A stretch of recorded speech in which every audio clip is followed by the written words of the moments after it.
기도하고 시작하겠습니다. 늘 우리에게 귀한 말씀을 주시는 하나님, 생명의 말씀을 오늘도 기다리며 정말 하나님 앞에서 참 간절한 마음으로 말씀을 구합니다. 오늘 우리가 참으로 논리적으로 말씀을 묵상하는 법을 배우고자 합니다. 주의 성령께서 우리와 함께 해주셔서 말씀을 잘 깨닫게 하시고 이 생명의 말씀을 정말 우리 사랑하는 양들에게 또 전달할 수 있도록 주님께서 도와주시기를 원합니다.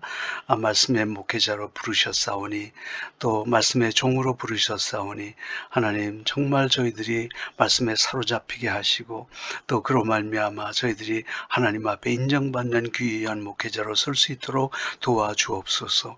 이 시간도 주의 성령께서 우리와 함께 하심을 믿습니다.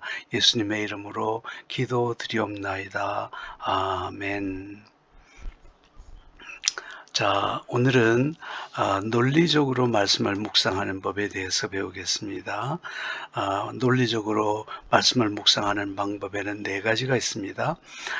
첫째는 단순 논리, 두 번째는 복합 논리, 세 번째는 논리 분석으로, 그리고 네 번째는 논리 구성으로 말씀을 묵상하는 방법이 있습니다. 이제 첫 번째로는요, 단순 논리로 말씀을 묵상하는 법에 대해서 함께 생각해 보겠습니다. 논리로 말씀을 묵상한다는 것은 어떤 의미가 있는가? 말씀 묵상에 있어서의 논리적으로 말씀을 묵상한다는 것은 앞에서 이미 학습한 대로 철저히 체계적인 방법을 그 바탕으로 하되 말씀을 읽을 때 먼저 말씀의 내용을 철저히 파악하여 그 말씀 속에 흐르고 있는 논리를 분명하게 세우고 묵상하는 것을 의미합니다. 체계적인 방법과 동일하게 먼저 그 말씀 속에 흐르는 주제를 분명하게 파악하고 이 주제가 그 말씀 가운데 어떻게 논리적으로 전개되는가를 이해하는 것입니다. 따라서 그 말씀의 논리를 세우기 위해서는 그 말씀의 순서는 얼마든지 바뀔 수는 있으나 이러한 과정을 통하여 전체에 흩어진 말씀을 일정한 논리의 틀 안에 모으기도 하고 같은 내용을 정리함으로써 말씀을 일괄적인 형태로 이해하는 것입니다. 이 방법을 사용하는 데 있어서는 그 말씀의 바탕과 원리를 깊이 생각해 볼 필요가 있습니다.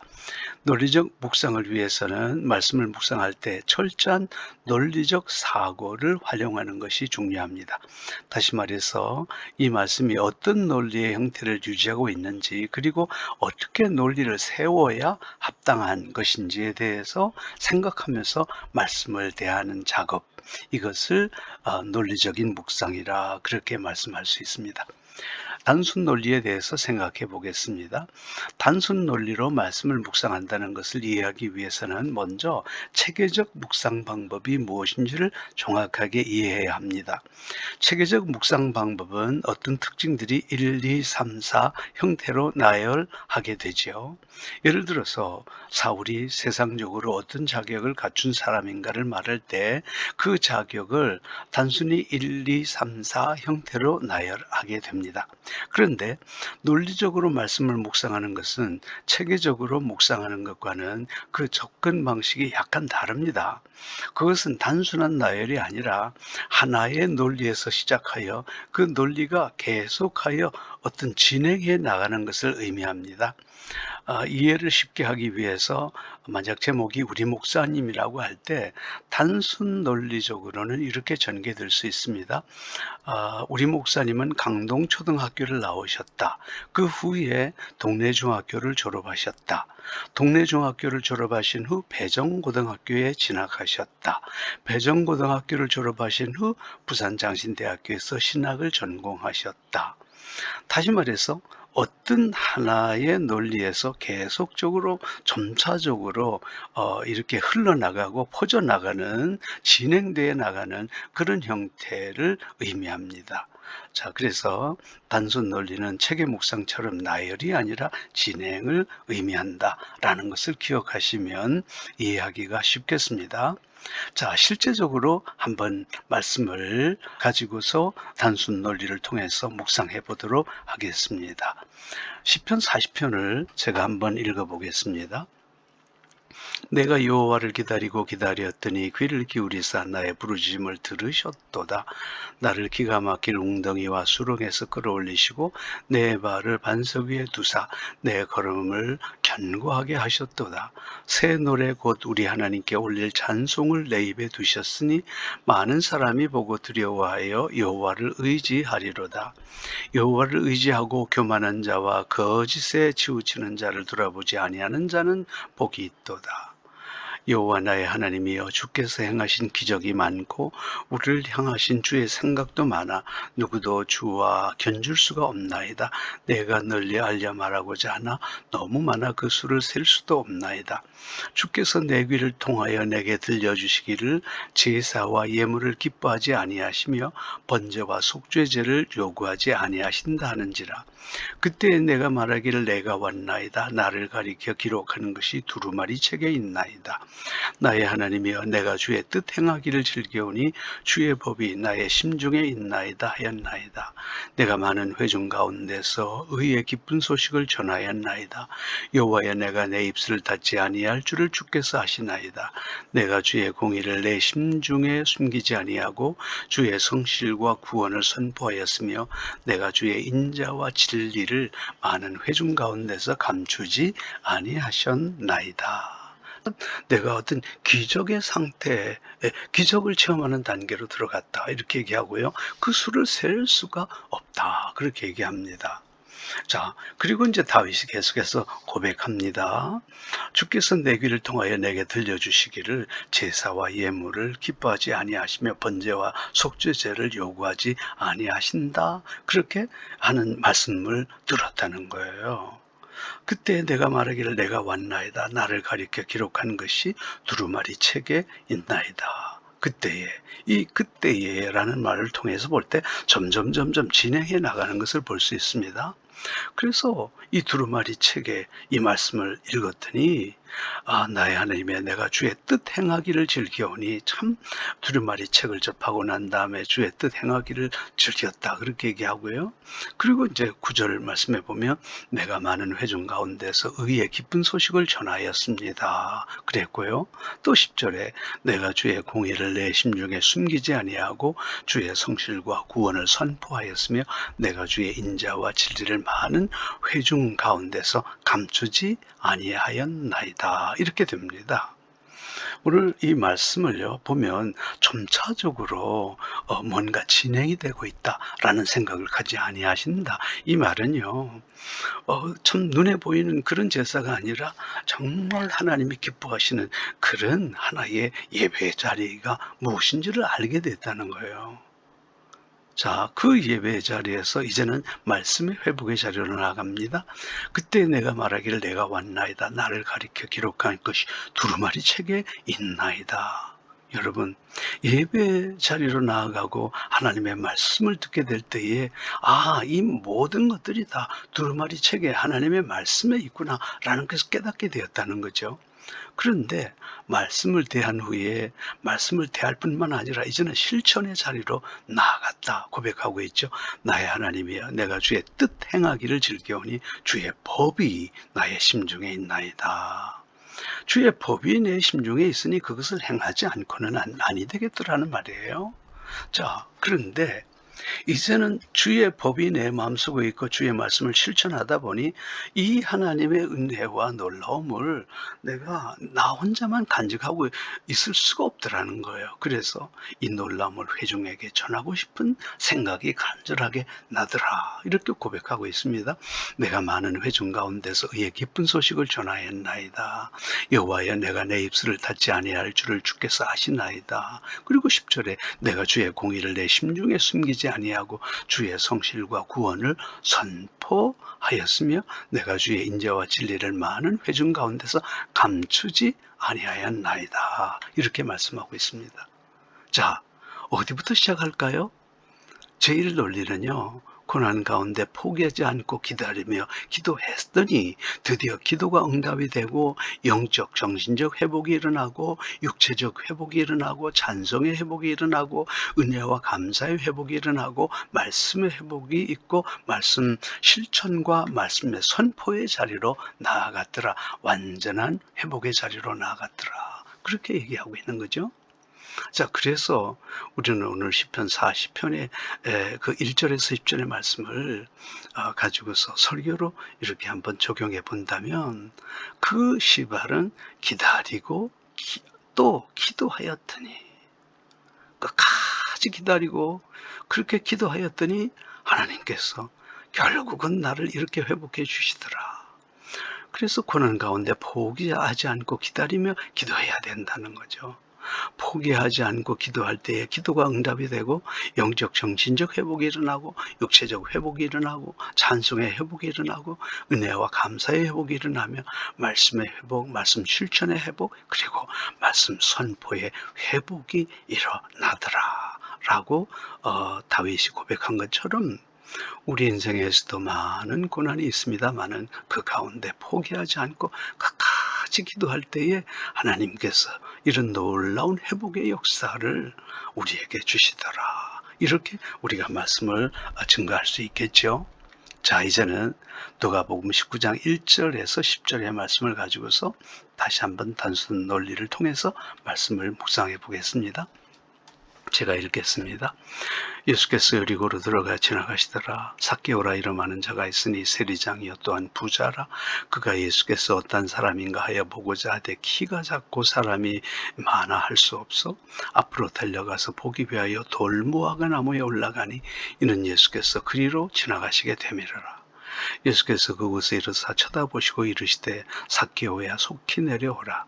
내가 오늘 내 집에 유하여야 하겠다 하시니 급히 내려와 즐거워하며 영접하거늘 무사람이 보고 수근거려 이르되 저가 죄인의 집에 유하로 들어갔도다 하더라. 삭개오가 서서 주께 여짜오되 주여 보시옵소서 내 소유의 절반을 가난한 자들에게 주겠사오며 만일 누구의 것을 속여 빼앗은 일이 있으면 내 갑절이나 갚겠나이다. 예수께서 이르시되 오늘 구원이 이 집에 이르렀으니 이 사람도 아브라함의 자손이미로다. 인자가 온 것은 잃어버린 자를 찾아 구원하려 함이니라. 이렇게 기록이 되어 있습니다. 자, 한번 관찰해 보겠습니다. 예수님께서 여리고로 들어가셨어요. 그런데 거기 삭개오라 이름하는 자가 있는데 세리장이요 또한 부자라. 그런데 이 사람이 보면요 3절에 보니까 키가 작고 사람이 많아 할 수 없어. 키가 작고 이 키가 작다는 것은 마이크로 이렇게 됐다는 거예요. 보통 작은 게 아니라는 거죠. 장애인이단 말이죠. 이런 사람이 어떻게 여리고의 세리장이 됐느냐. 이건 놀라운 일이에요. 그러나 만족하지 않았다는 거죠. 자기는 세리장이 되고 또한 돈 많으면 행복하리라 생각하는데 결코 그렇지 않았다는 거죠. 그래서 그 마음속에 참 마태가 예수님 만나 변화됐다는 것을 알았겠죠. 예수님에 대한 동경이 일어납니다. 그래서 예수께서 어떤 사람인가 하여 보고자 하나. 사람이 많아 할 수 없어서 그런데 그가 돌무화과 나무에 올라갔다 그 말이에요. 포기하지 않는 거죠. 참 똑똑한 사람이죠. 앞을 내다보는 사람이죠. 그럴 때 예수님께서 그를 그 위에 계신 것을 보시고 삭개오에 속히 내려오라. 내가 오늘 내 집에 유하여게 하겠다 하니 그가 예수님을 즐겁게 영접했습니다. 그리고 예수님께서 그 집에 유하시면서 천국 복음을 들려주시겠죠. 그 천국 복음을 듣고 내가 잘못 살았구나 생각하면서 이렇게 고백합니다. 내 소유의 절반을 가난한 자들에게 주겠사오며 만일 누구의 것을 속여 뺏은 일이 있으면 내 갑절이나 갚겠나이다. 그렇게 고백합니다. 진정한 회개 자리로 나가죠. 예수께서 오늘 구원이 이 집에 이르렀다. 이 사람도 아브라함의 자손이다. 이것이 바로 오늘 본문의 내용입니다. 한번 정리해 보겠습니다. 아니, 이런 장애인이 여리고의 세리장이 되었다고? 지독한 질주의 삶을 살았군. 자, 아까도 말씀드렸지만은 이 장애인이에요. 마이크로. 너무 작은 사람이에요. 이런 사람이 여리고의 세리장이 되고 부자가 됐다. 이것으로 봐서 그가 참 얼마나 지독하게 질주의 삶을 살았는지 우리는 알게 된단 말이에요. 그러나 그런 삶을 살아도 결국 속에 행복하지 않았어요.